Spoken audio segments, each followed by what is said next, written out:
بسم الله الرحمن الرحيم السلام عليكم ورحمة الله وبركاته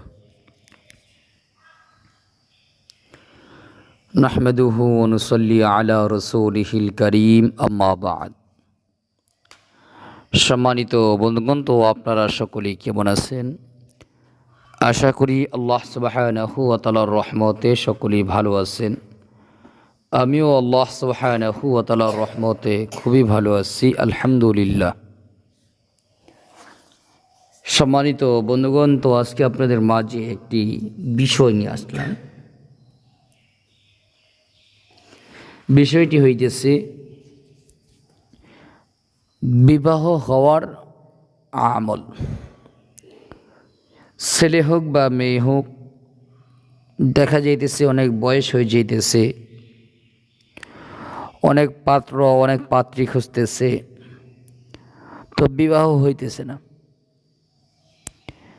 এটা একটা জটিল সমস্যা। যাদের বিবাহ হয় না কেবলমাত্র তারাই জানে যেটা কি পরিমাণ টেনশন কাজ করে, কি পরিমাণ পেরেশানি থাকতে হয়, কেবলমাত্র তারাই জানে। বেশিরভাগ ক্ষেত্রেই দেখা যায় এই ধরনের সমস্যাগুলো মেয়েদের। এর কিছু কারণ আছে।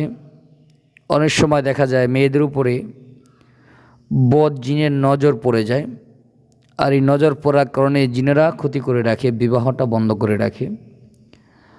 আবার অনেক সময় দেখা যায় কিছু দুষ্টু লোক আছে, আমাদের আশেপাশে দুষ্টু লোক আছে বা খারাপ লোক আছে, যারা বিবাহটা বন্ধ করে রাখে শত্রুতা করে। তো ইত্যাদি সমস্যার কারণে বিবাহ হয় না। তো যাদের বিবাহ হয় না তাদেরকে বলবো, প্রথমে আপনি আজকে যে আমলের কথাটা বলবো এই আমলটি করবেন। যদি কোনো প্রকার সমস্যা না থেকে থাকে, অর্থাৎ বিবাহ বন্ধ করা না থাকে, তাহলে ইনশাআল্লাহ 40 দিনের ভিতরে আল্লাহ তাআলা আপনার বিবাহ ব্যবস্থা করে দেবে। ইনশাআল্লাহ ব্যবস্থা হয়ে যাবে 40 দিনের ভিতরেই। আর যদি বিবাহটা বন্ধ করে থাকে তাহলে সেক্ষেত্রে আগে বিবাহটা বন্ধ বিয়েটা যারা তদবির করে তাদের শরণাপন্ন হবেন, তাদের মাধ্যমে বন্ধ বিবাহটা আগে খোলাবেন, এরপরে আপনি আমল করবেন। চলুন জেনে কোন আমলটি এবং কিভাবে করতে হবে। আমলটি হইতেছে ফজরের নামাজের পরে এবং মাগরিবের নামাজের পরে। প্রথমে 11 বার ইস্তিগফার পাঠ করবেন, 11 বার দুরূদ শরীফ পাঠ করবেন। এরপর ডান হাত বাম পাশের বুকের উপরে রেখে, বাম বাজুর উপরে রেখে 40 বার গনে গনে পাঠ করবেন, ইয়া ফাত্তাহু।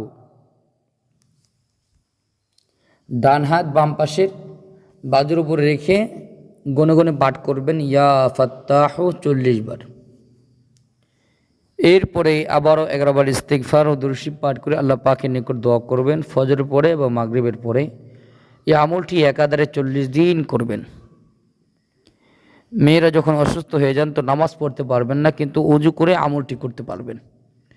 কাজেই একাধারে একদিন যেন মিস না হয়, 40 দিন আমলটি করে দেখেন। ইনশাআল্লাহ আল্লাহ তাআলা আপনাদের এই পেরেশানি দূর করে দিবে, দ্রুত বিবাহের ব্যবস্থা আল্লাহ তাআলা করে দিবে ইনশাআল্লাহ। আল্লাহ সুবহানাহু ওয়া তাআলা আমাদেরকে যে কোনো সমস্যার সম্মুখীন হলে বেশি থেকে বেশি কোরআনে আমল করার তৌফিক দান করুন, আমিন। আসসালামু আলাইকুম ওয়া রাহমাতুল্লাহি ওয়া বারাকাতুহু।